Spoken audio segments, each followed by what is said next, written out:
you'll get a mixer, you know, a Vitamix, all right. You see, he wants a quart, so one cup acid, three cups oil. That's easy. Flavor it the way you want. Let's say we could put maybe apple cider vinegar, all right. And with the apple cider vinegar, we put Creole mustard, yeah, baby, and some salt and pepper, and maybe some, you know, leaves of herb and whatnot. And then we could use a pecan oil, or 1 part pecan, 1 part olive oil. All right, 1.5 cups of each. It goes slowly in there, and man, salt and pepper, and you've got a great vinaigrette. So think technique, don't think recipe. It's 3 to 1. It's always going to be 3 to 1. It was 3 to 1 years ago. It's 3 to 1 today. It's going to be 3 to 1 a millennia from now. So don't worry about it, okay? It's going to be okay. Stop. So here I'm going to go to the, look at that. I want to get a spatula, kind of bring it up, and put it in my hands here.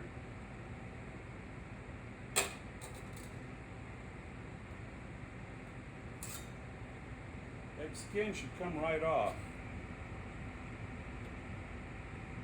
And it does.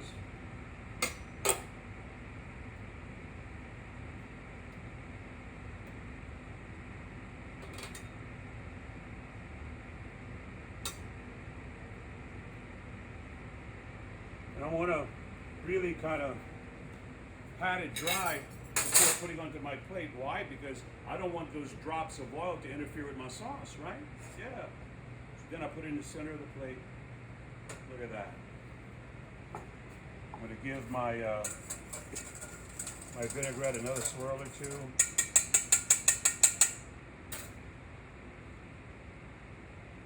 And I'm going to put some on the thing and maybe around it. This doesn't take a lot. Some more chives. Why? Because I like chives. Never have stuff on the rim. I know you see restaurants do that all the time. It's important that you understand that the rim of the plate is your frame. The center of the plate is your canvas. Yeah. So, what spa wouldn't like, or what restaurant wouldn't, seafood restaurant or otherwise, wouldn't serve this? And so I'm going to go in and see what it's like. You see that? That's medium rare. For me, perfect. For you, you cook it longer, okay? How long was this in there? About 6 minutes? So you can go maybe 8 or 10 minutes, okay? It depends on who you are. But watch this. Holy cow, is that good. Steamed salmon with lemon vinaigrette.